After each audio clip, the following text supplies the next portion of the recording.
In Paris on September 7th, 1971, a man took his own life. Despite being a philosopher and writer, the death of this man didn't really make any noise in the world. It was a quiet event, barely noticed by society. This man was Albert Caraco, and by examining his life and philosophy, we might be able to see the ideas and beliefs that led him to make this decision.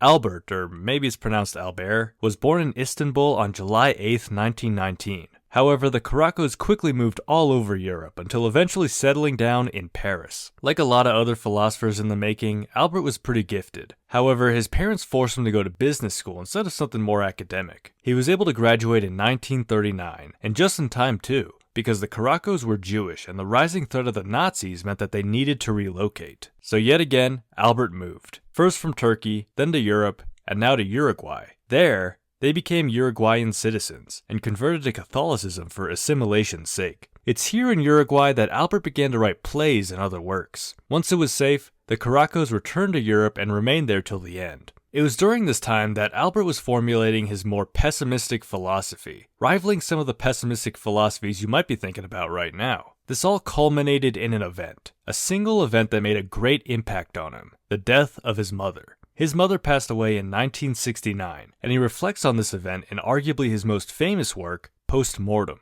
2 years later, his father would pass away, and Albert would take his own life shortly after. Now, as I mentioned earlier, the death of Albert Caraco didn't make a lot of noise in the world, and today he's not really well known. It was very hard to find anything about him, let alone any work by him in English. However, just recently in November of last year, an English translation of Postmortem finally got released, translated by this guy. I don't really know who you are, man, but thanks. So let's take a look at the only work in English we have of his, and try to get a sense of what his philosophy was like, and how it might have contributed to his death. The book is divided into little blurbs, almost like diary entries, and some of these are autobiographical while others are philosophical musings about life and death, and I think both might be able to help us out. There are 3 ideas we can find in Postmortem that I believe could have contributed to his decision to take his own life: his view on women, becoming an archetype, and what I'm going to call Perverted Daoism, probably the most interesting, so I'm saving the best for last. Firstly, let's start with his view on women. Albert is very much opposed to interacting with women, and that in turn leads to loneliness and the inability to start a family. Now, what's interesting is where this disdain or avoidance of women comes from. On the very first page, he blames his mother for, quote, castrating him. But is this a metaphorical castration or an actual physical castration? Was that even a practice back then? I hope not. There are hints of this metaphorical castration though, where his mother seems to be keeping him away from other women by telling him how bad they are. Madam Mother told me a lot of bad things about women. Women, according to her,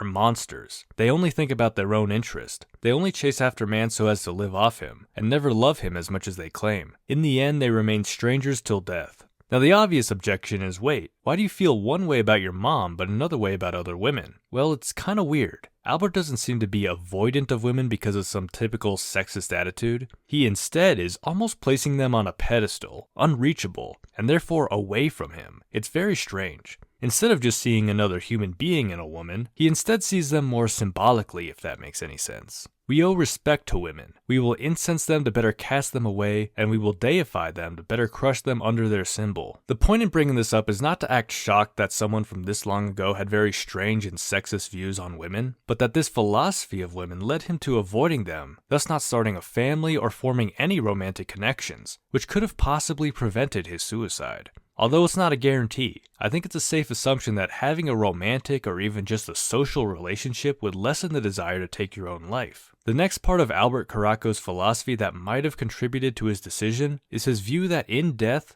we can become archetypes. So he's reflecting on his mother's state just before she passes away, and he's kind of repulsed by her and how ugly the whole situation is. In fact, at one point, he even mentions how he hopes she passes away soon, so these images of her don't color over his older memories of her. But once she passes, Albert reflects and notices that she becomes like an image to him now. Since she's no longer constrained by the material world, she can become otherworldly to him. She can become the archetype of the eternal mother. Madam Mother, a remarkable person, referred me to the archetype, and made the eternal mother present to me. Thus the person may disappear. The archetype she would hide from time to time remains in place forever. It's kind of like when you have a crush on someone that you haven't interacted with that much, and that allows you to paint this idealistic image of them in your mind. And eventually, you start falling in love more with the idealized version of them than the actual person. So in Death, because Caraco no longer has to confront his actual mother, flaws and all, he can now view her as the archetypal eternal mother, some idealized image of her instead. If we extend this view more generally, perhaps Caraco is saying that in Death, we lose our faults to others, and our more archetypal, perfected form is the one that really sticks with others. I wouldn't necessarily say that we view everyone who's died in a certain idealized form. I mean, Hitler will always be evil. But I will say that when I reflect on dead historical figures, there is a certain aura about them, a sort of legendary status, for good or for worse. And when you look on social media and see influential figures of today with all their flaws, it does seem very different than those who have passed. And finally, the last idea I want to cover from Caraco's Postmortem is what I'm calling Perverted Daoism. Ideas that seem pretty Taoist but are just taken in a weird direction. One of my earliest videos was about the Taoist view of death, specifically from the philosopher Zhuangzi. Essentially, death wasn't to be feared because death was an end to anxiety and pain. This idea helps if you have a paralyzing fear of death, but it seems as though Caraco is taking it to the extreme, saying death isn't something to be feared, but rather to be sought after. The remedy to pain lies in transcendence, and no pain resists it. The path is not long, and the purpose of our virtues is to shorten it. How simple it is to die. Death is a good thing, only the blind fear it, and I envy Madam Mother. She has no problem left to solve. Throughout the history of philosophy, there have been many attempts to come to terms with death and eliminate that existential fear within us. And these attempts were given only insofar that we accept death when we inevitably have to encounter it. However, for Caraco, he's taking this much further than intended by turning these comforting thoughts on death towards a justification for suicide. The thing about Caraco, though, is that he seemed to live a very socially isolating life, which also might have led to his ultimate decision. So it's this combination of this death-pursuing philosophy and the real social reality that he was living. After all, his philosophy didn't cause him to act until the death of his final parent,